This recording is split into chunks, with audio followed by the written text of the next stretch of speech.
What's good? I'd like to welcome everybody to another edition of the Producers Corner. It's your boy D Dot along with Trey and Corey. What's good, fellas? What up?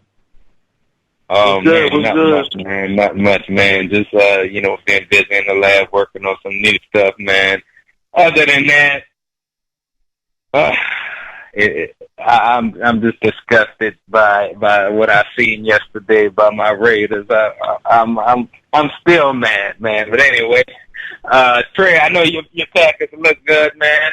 I want to give you props on that. By the way, good job, good job. For sure. I'm counting on y'all to win the NFC and do your thing. Just as long as they're in Dallas, I'm counting on y'all. I hear that. What's good, man? What's good, man? Oh man, just like I say, enjoyed yesterday. We pulled it off. We got some things we got to straighten out on that defensive end, but learning how to stop this run before we play Marshawn Lynch next week. But other than that, man, we're gonna be out. We're looking pretty good so far.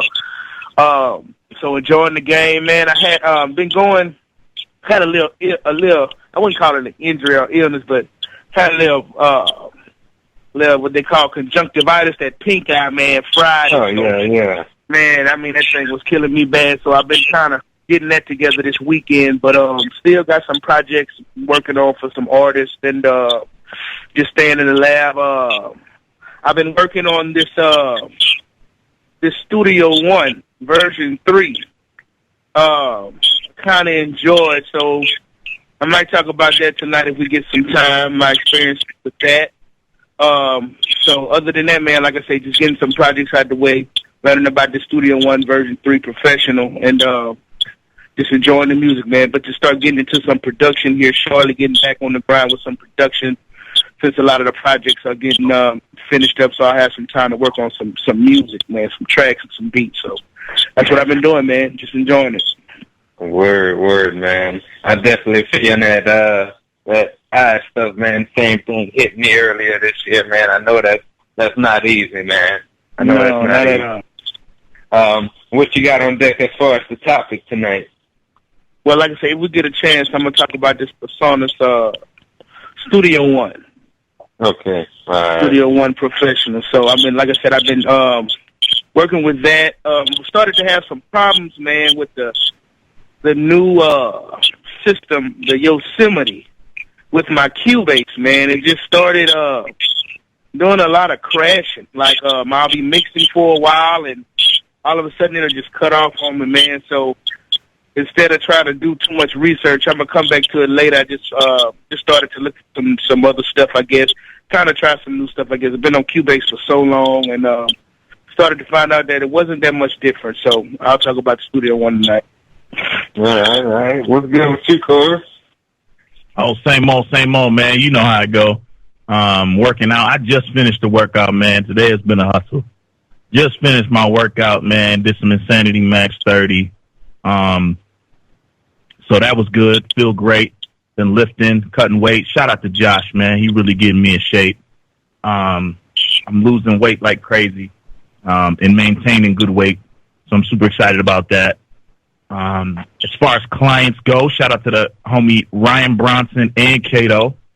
Been working with Kato for years, and he just picked up a new artist, and so he sent this new artist straight to me, and that's client love right there. That's how you know you're doing something right, when you get that referral, man. So now working with the both of them, they definitely keeping me busy working on this new project, and I'm learning a lot about business and the role of an engineer and kind of where lines can get crossed and things like that. So it's a great learning experience, man. I love working with people, especially new people, because you always learn things. So just been working, man, working real hard. You know what I mean? Yeah, man. I feel you, man. We're about to go to our first commercial break of the night. We'll be back with the Producers Corner. And we are back with the Producers Corner.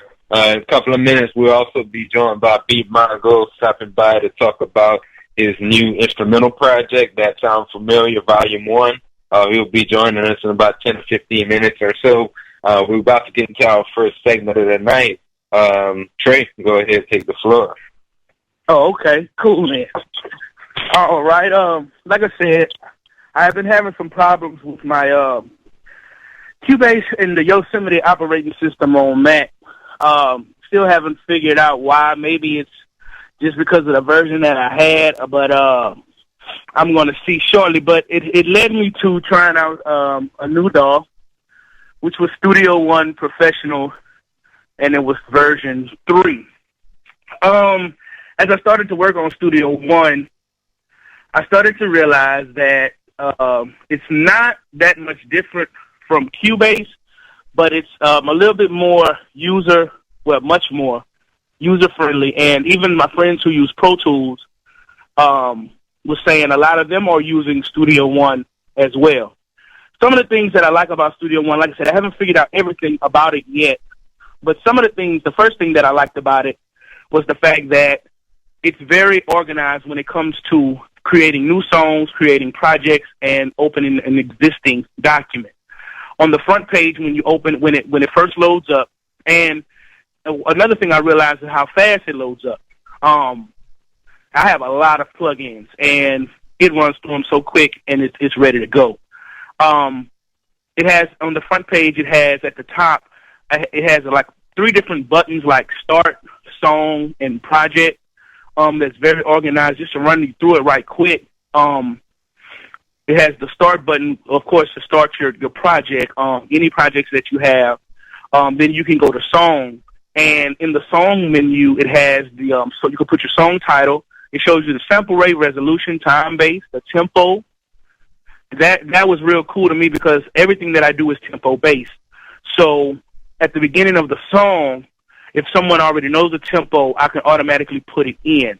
Now, I haven't figured out about but I saw where you can find the tempo of the song, but I haven't figured out how to do it yet because I haven't had to do it yet, but it does have those capabilities, and it lets you know the time signature. It also has a thing that's called Stretch Audio Files to Song Tempo, meaning that if you have this button clicked, when you drag that particular track on into that project, it stretches it to the tempo. So let's just say you don't know the tempo and it's 120. If you throw it in there, in some projects, if you put them in there, like I know, I want to say with Ableton Live, like just to say, if you put a track in there, I don't know if you use that D-Dot, but I know if you drag it in there, it'll kind of like be fast. You got to fix it to where, it fits with the tempo, but in this particular one, you slide it in and it finds. And like I say, on the left-hand side of the window, it has different things that you can set up, different templates that you can set up for as different styles of recording that you're going to do if you're mastering or if you're just laying down tracks or vocals and things of that nature. When you go down to the middle of the page, it also has your sound card. It lets you know the different sample rates that you can use. Also, like I said, as far as the organization is with the song, it lets you know how long the song's been up, how long you've been using it, the titles and all of those things, of course. Then as far as projects are concerned, I like the projects because a lot of times when you're mixing and mastering, if you don't have the money to afford different DAWs or things of that nature, you may use the same one. And in the project, it's set up totally different than the regular files that are set up when you're just doing your regular recording. Also, if you want to put an artist profile on the song, like this just say you're using a song, that particular artist is out or is just coming out or whatever, you can set up their SoundCloud and their artist profile on that particular project, which is really cool. You can set the genre. You can also set the person's website if they have one and everything on there to quickly upload when it's done. Also, on the right-hand side of the front page, and we're still on the front page, it has a news feed where it talks about different Studio One things that are coming out, things that are available, different books or things that you can buy from Studio One to learn, different updates and things of that nature and tutorials. It has also, you can put your demos and things up there as well. Now, when you get into the song, it's set up like a DAW, like DAWs. Everything is mapped out. You have your parameters at the top. You also can open up your mixer. You can open up your mixer on the actual project event window, or you can open it up separately. They have a list of all of the different tracks that you have. You can colorize them if you want to for organization. Now, the things that I like about the project window, they have an edit window at the bottom. Now, the thing about this, what makes it so cool is it's clean. I like, whenever I'm using my DAWs, I like it to be clean. I don't like to have to go all over the place just to get certain things that are common. So like they have an edit window, and with the edit window, if you click on a particular file, a particular wave, it comes up, and it's big to where you can get it in and adjust it and stretch it, or you can cut out things of that nature to where you don't have to spread it so much. It's like real quick. It also has a mix button, and the mix button automatically takes you back to the mixer. It's just that fast. And then you have a browse button. Now, the browse button it shows up on your right-hand side of your edit window, and it has instruments. You can have your different effects, different loops, files. You can go to iCloud. Once again, it's really set up for where you can get to the web real fast, too, which I think is really cool because, that's the day and age we live in. And pretty much everything is user-friendly. If you've used the DAW, you've used Studio One. Now, it goes deeper into a lot of some of the sounds that come with it. Some of the in-house effects that they have are really good. But, I'm a Waves guy, so it's going to take me a minute to get to those, maybe on some downtime or things like that. But it's just set up. And like I said, you can find your tempo. It has your different tools at the top. So, like I said, once you open it up, it's like you've been there before already. And it's just a good tool. And like I say, it's really powerful. I was sitting there the first day I got it, and I just loaded up with Waves just to see how much it would take. And I just was just loading up, and then I'm looking at my CPU use, my performance, and it's low. So I was like, okay, this is something that I can use. This is something that's fast that I don't have to learn so much. Of course, you can go on the webs on YouTube and find different tutorials, but there is a help button on the actual DAW that'll help you and walk you through it. It's very easy, but like I said, the best thing is that it's user friendly. And so, if you're looking for Studio One, you can go on the Personas website for Studio One, and it's just a good tool to use. Anybody ever used it? I heard so much about it. I've yet to use it. I didn't know that it was so CPU friendly. Which is very important. I think a lot of people don't realize, as much as Pro Tools is an industry standard, Pro Tools is super hard on your system.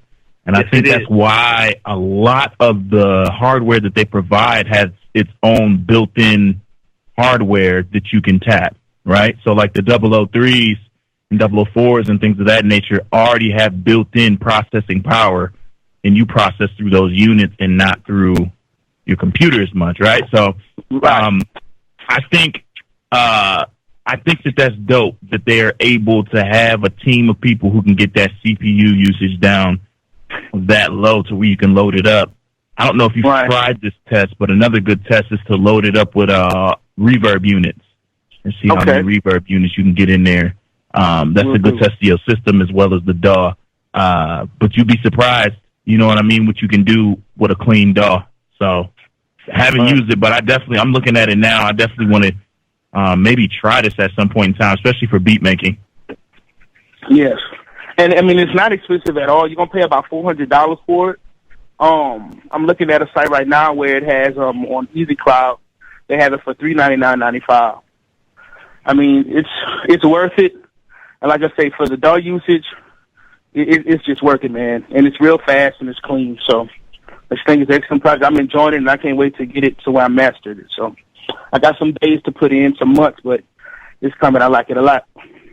Y'all should try it out. Am I reading this correctly? 1 second. Trey, does that have Melodyne built into it? Yeah, integrated Melodyne essential pitch correction. Yeah, it does. Interface kind of reminds me almost of Logic in some ways. It looks very similar as far as the interface. Yeah. And another thing, like you see on there too, like with the drag and drop, that's just, you just take you go over there to where your effects are, you take that effect and you just drag it on the track and it's open. You drag the effect, it's just open. You don't have to go and do much, just drag it on the track. And there it is. And then you start working with it. Yeah, it's cool, man. I was shocked, but I'm enjoying it. Yeah, I'm going to definitely have to check that out, man. Enjoyed this segment, real tough. Yes, sir. About to go to our next commercial break of the night. We'll be back with the Producer's Corner.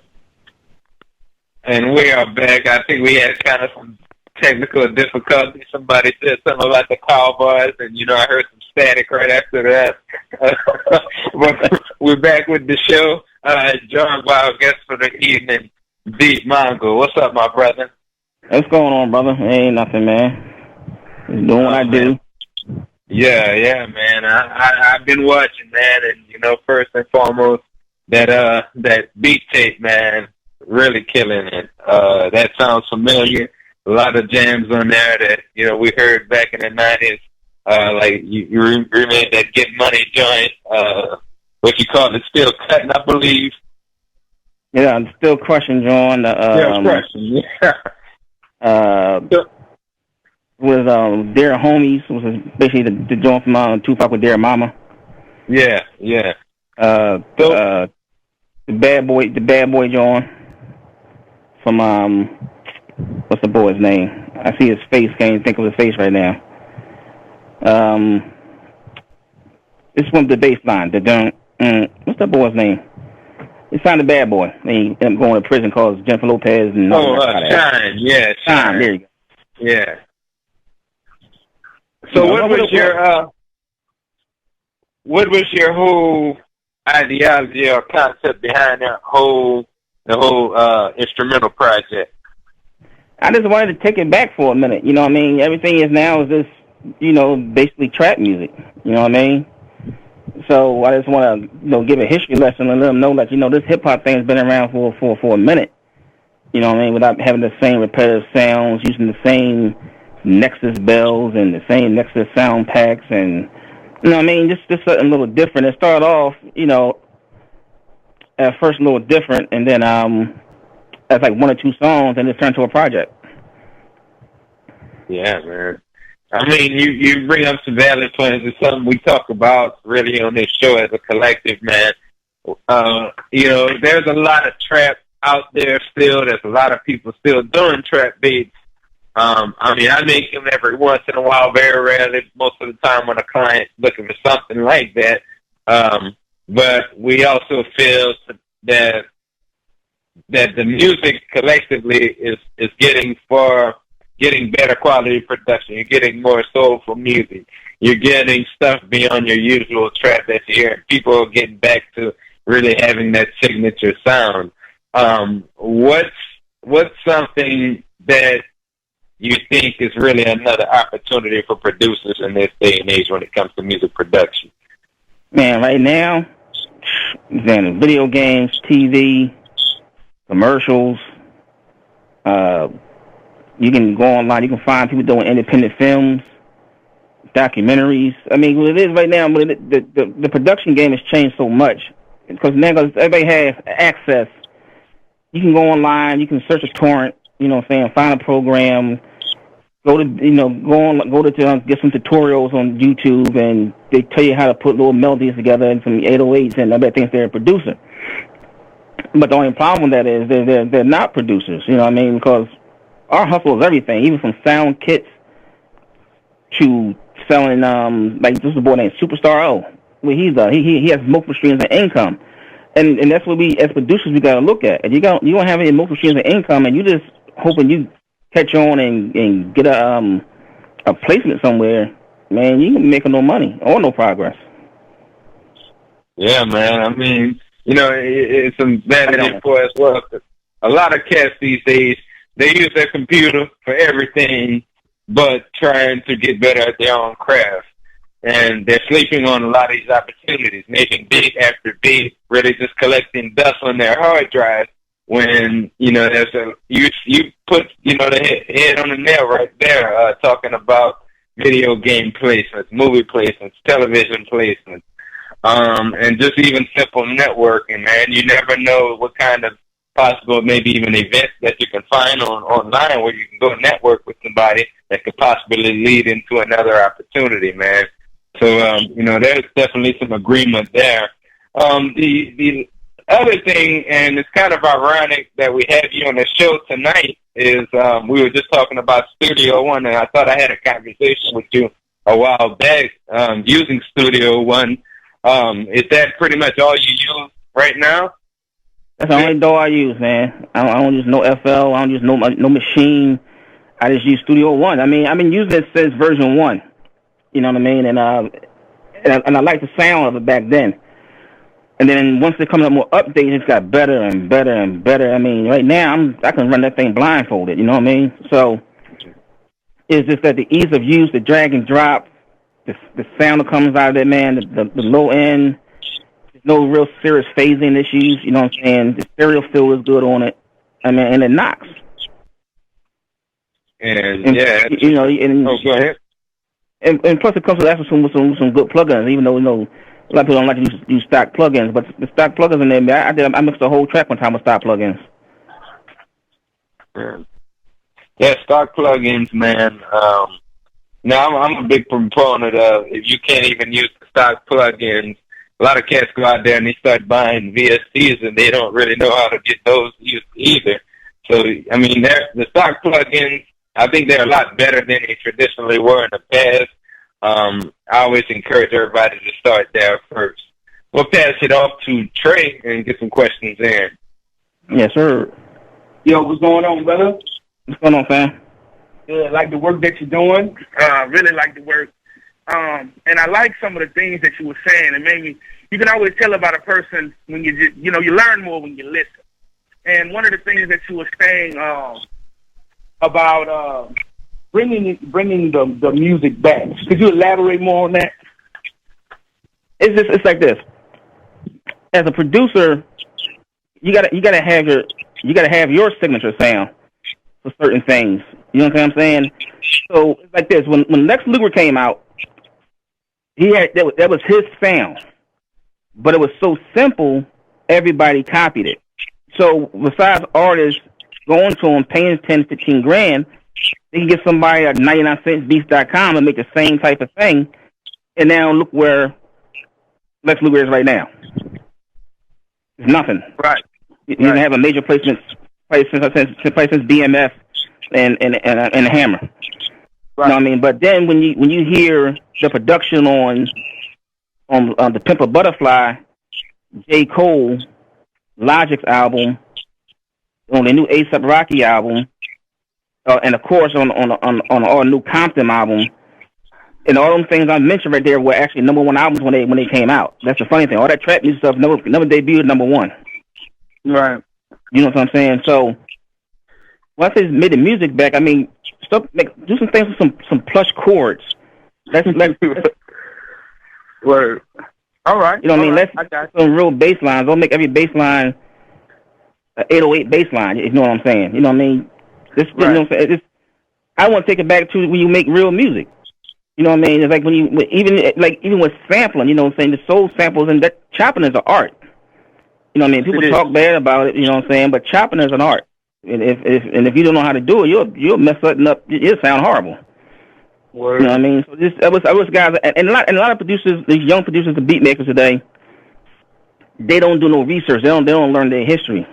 You know, I had a conversation with one guy, and I explained to him. I said, you know, when one of the biggest producers in hip hop back in the day, and did Kumo D's album, you know, his hit was Teddy Riley.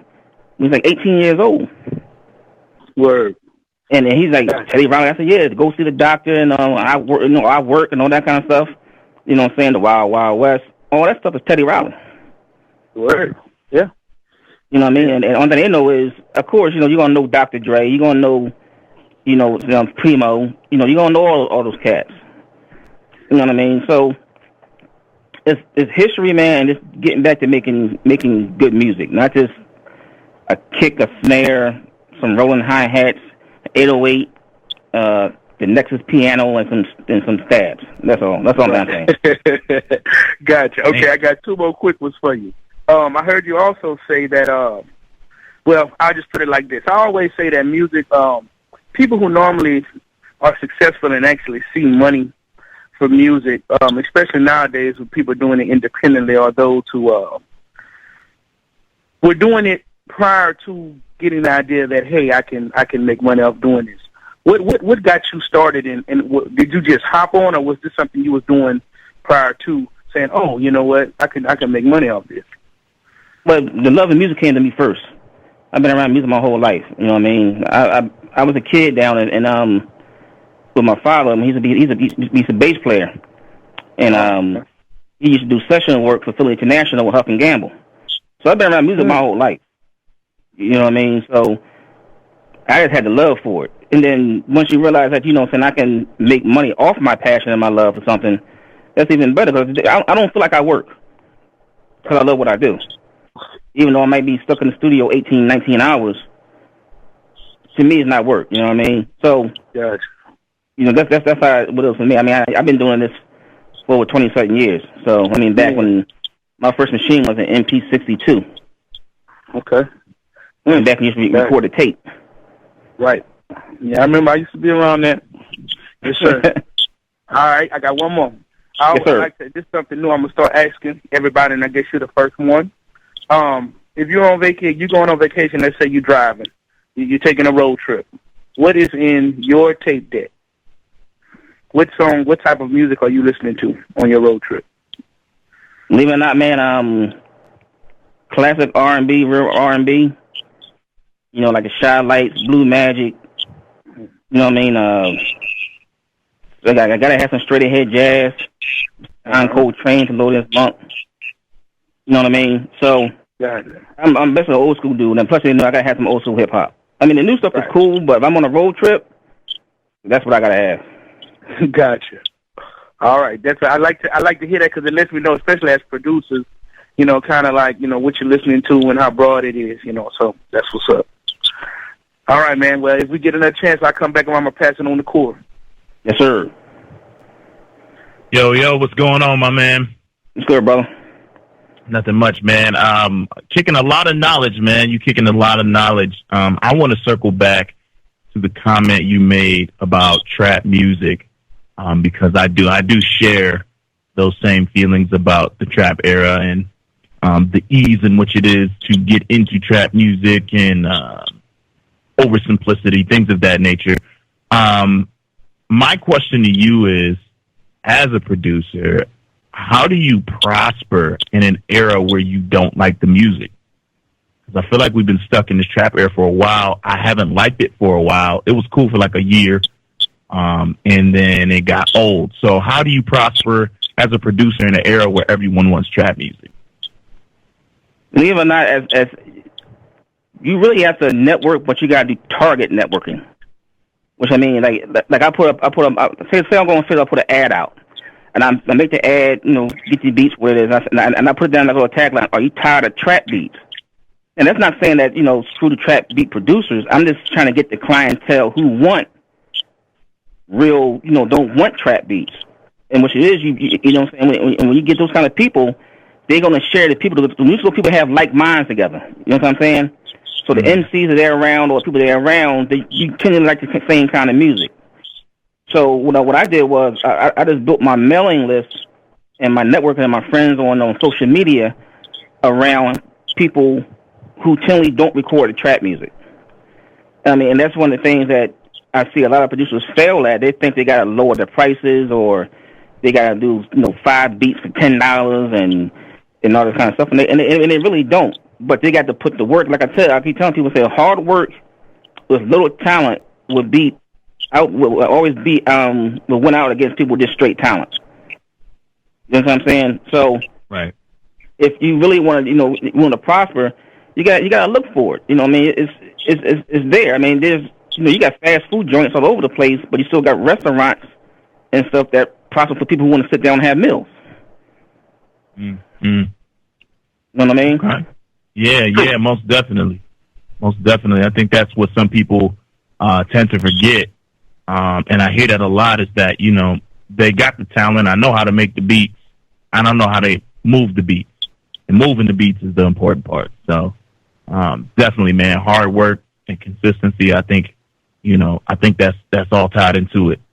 My next question then, which kind of ties into that, is what do you feel hip-hop is in need of right now? You think we need, because you listed Logic, Kendrick, J. Cole, you know, you listed a certain group of artists I feel like can be grouped into the same category. So what do you feel that it needs more stories, better production, attack on social issues? What do you feel the game is missing? I'm like, right now, it is that it's missing true production, to tell you the truth. It's, cause right now what happens is they get the beats online, they go in the studio, they're doing it in their house, and they think it's hot, and they put it, the album's not being produced. So you can have something that's trap-ish, you know what I'm saying, like what Illmind does with his boom bap type hip hop trap music he does, Illmind does. But as him being a producer, he knows what he wants to hear on that track. And you can say some simple things, but do a vocal arrangement and make it fly as hell. And I don't think that effort's put in no more. I mean, like 2 Chainz said, I got a girl with a big booty, so I call her Miss Big Booty. I said, dude, you got a college degree, and you sat down and wrote that? Really? You know what I mean? So there's nothing wrong with simplicity. You can be simple. You can be simple, but don't be regular. If you know what I'm saying. Yeah. You know what I mean? It's like Definitely. like Run DMC. Their stuff was simple. It's like a 4th or 5th grade reading level. But the way that the dynamics and the way they said things and the harmonies and the inflections and, you know what I'm saying, how they double things up, it made it sound like a bigger album than what it was. You know, so you heard My Adidas and you heard It's Tricky to Rock Around It. It's simple, but the rhythm gets you moving. And a lot of producers don't understand that, and sometimes a lot of artists don't even understand it because they don't have producers who are pushing them to make a total production of a record. Yeah, I agree. You got me dying over here laughing at that. Yeah, man, I think, well, first off, I think you're right, in the sense that, it can't be dumbed down all the way. A good friend of mine, super talented artist and producer and engineer, we were having a conversation and he was sending me songs, and, he said the A&R rep said the songs need more work. And he was like, what do you think I can work on? I was like, well, your songs are very intellectually enticing. Like they're very like deep, and because he comes from a rock background, but now he's doing more like Justin Bieber type music and more pop based stuff. And so that rock influence with all that emotion and you know that punk rock stuff, it has a ton of emotion. It doesn't translate into pop music. So I said, you know, try making it simpler. Don't dumb it down, but make it simpler. And it translates into production too. Like sometimes you get people, and I think Trey was going through this, where they try to get the 808, the bass, the horns, the strings, the pianos, the synth, and it's just like, it's too much. It's too much. Like really like get in there and like you say, produce something that's a clear project, with a clear sound. Don't overdo it. Take your time. So I definitely agree, man. Another thing I want to say about pop music, there's a formula to pop music. And I always try to explain to people, if you listen to most of the pop songs today, they're no more than 3 minutes and 30 seconds and 3 minutes and 40 seconds. You got either like a 4 to 8 bar intro, you get a 12 bar verse, you get a 8 bar pre-chorus, then you go into probably like an 8 bar chorus, and you come back out to another 12 bar, then to the pre-chorus, and then you go into another pre-chorus, then you come out to a bridge, and then the chorus doubles again. And if you notice, most of these songs, these pop songs with Taylor Swift and all these people, usually that bridge comes around anywhere between 225 to 240. And it's just it's a formula that is used in pop music. Nobody really does. I mean, even you listen to Good Kisser by Usher. It's basically an intro, 2 verses, chorus, pre-chorus, a bridge, and they double the chorus at the end on the outro. And that's it. And what it is, they try to take it back. They try to, like you said, they try to put too much in it. And especially when you're doing pop production, you got to leave a lot of the vocals. The artist's vocals is an instrument also. So you got to leave room for that instrument. It's like you do in any other production. You got to leave room for it. If you know you're going to do things up in a high pitch range, you know you can't have things fighting in that frequency. So it's the same thing with putting vocals in a track. You know, you got to turn down that piano, because then that piano is fighting the frequency of the vocals, or just take the damn piano out. Right. And I think just a lot of, and what you're saying is true because a lot of people just don't listen. Like they do tracks. I know a lot of people do tracks, but they don't even listen to music. So like when you was talking about how everything is chopped up as far as this coming in at this time, they don't listen to that. They really don't. So I hear what you're saying about that. That's all they got. I told man, you gotta. It's like this. I told one person. I told my homie. I said, "Look, I said, you a producer?" He's like, "Yeah." I said, "I've been to your crib. Unless I go in your studio, I don't know you're a producer." I said, "You go to a cardiologist's house as a doctor, you're gonna see Men's Health magazine, cardiology studies so and so, blah blah blah." I don't see that nowhere in your crib. You know what I'm saying? I'm not saying you gotta go out and get Source magazine, but at least Future Music or Music Tech or something's dealing with music production, a book, something. Right. I mean, study. If you want to prosper in this business, it's basically you got to practice what you preach. You got to sit up and you got to study. I mean, when I first got that Compton album from Dr. Dre, I just listened. I listened to the album like 4 times straight. I had it on repeat in my studio. This first time I listened to it for the enjoyment of it. Then I want to say, well, how did he arrange this? How do you do the spacing on this?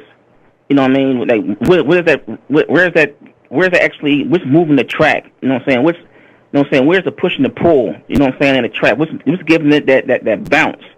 You know what I'm saying? That's what he started dissecting the music. And a lot of producers don't. Well, I call them beat makers. A lot of beat makers don't want to sit down and take the time to turn in producers. They just want to make the beat and give it off. And then one of the problems they run into, they might get a placement. They say to themselves, "Yeah, man, I'm gonna get this beat. I'm gonna get $4,500. Get my 50% publishing. Pump the brakes on me because the person's gonna sit there and do that vocal arrangement, do them drops, tell the artist, oh, I need to do this here. I need a run right here. I think we should do a 2-point harmony there." Guess what? They just took 25% of your 50% of publishing you thought you was gonna get. Because you didn't produce the track, you provide the beat. Right. So you're getting your 25% for being a composer. When you sit there and produce, you get that's when you get 25. You get that little songwriter credit, and they just don't want to sit down and do it. They just want to make the beat, put it out there, sell it for $9.99, and this is my favorite. This is my favorite one of all time. And nobody buys their beats. Nobody want to invest in their craft. And then I say to them, I said, what you invest so far? Well, no, I downloaded so and so. So you didn't pay for it? He said, no. So how you gonna say no free beats, and you got a bunch of free stuff? Yep. That you stole. Energy in, energy out, my man. So if you want to sit up here and do those type of things as a producer or a beat maker, you got to get certain things right if you really want to do this. This business, like I said, is 80% business, 20% music. It's a music business, but music is only 20% of it. And so they get that through their head and realize, Michael Jordan didn't take the whole, the off season off and go in rowboats. My man was shooting jumpers in the gym for 5 or 6 hours after he won a championship. Right. And they don't want to do that. I mean, I know life comes into it, but hey, man, you wanted to do this, so we got to make a sacrifice. I'm going to sit in the studio, I'm going to put on an old Dr. Dre joint, I'm going to study that, I'm going to put some Quincy Jones on, study it, or you going to go watch your homies? Yeah, see, it's a lot of cats that, I was talking to a cat the other day. He was been in the game. Well, he's been trying to pursue this for about 6 years now, and now he's given up. And I told him that what you don't see is that what it took and how long it took the cats who you look up to, how hard they had to grind, and how long and the dues that they put in. See, a lot of these cats, and that's why I asked you that question earlier. A lot of these cats think that just because they see somebody else do it, oh, that's easy. So they think they're going to jump in it this year and next year beyond.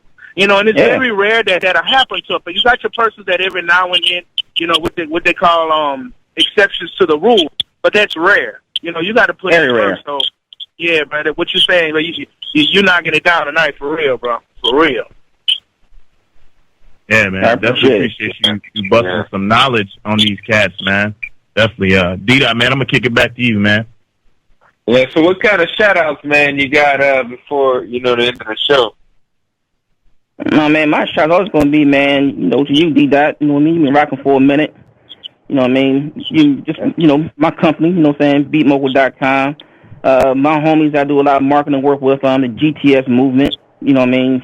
Shout out to a man Travis, Brian, all them guys, man. You know, and just shout out to everybody, man. It's trying to understand that to be in this business is a lot of hard work. So you putting that hard work in, yo, shout out to you also. Do you feel me? Yeah, man. Yeah, man. Where could they follow you online? Oh, everything's you know, if you go to Facebook, it's Facebook/Beat Mogul. Twitter, you know, it's at Beat Mogul Music. If you go on Instagram, it's at Beat Mogul. If you do the Snapchat, it's at Beat Mogul. You know, everything's at Beat Mogul. You know what I'm saying? You got to keep your brand name the same. And that's another thing I want to say real quick. I don't understand people who want to invent brands and they want to market their music and their Twitter and their Instagram is marked private. I don't get it. Yeah. I know exactly what you're talking about, man. You know what I mean? So, just again, everything's at Beat Mogul, man. So you can always find me. You can search me. You can Google me. I'm going to pop up. All right.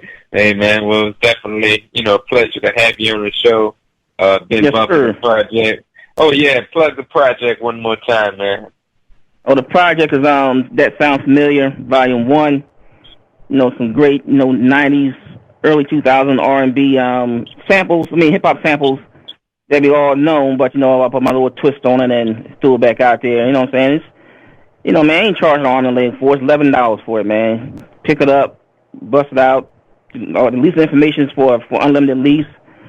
But, but, of course, y'all got to clear your own samples. I ain't clearing no samples for you. Word. About to go to our next commercial break. We'll be back with the Producer's Corner. And we are back with the Producer's Corner, ready to wrap up for the evening. You can follow me online at the.majormusic. That'll be on Facebook, Twitter, and Instagram.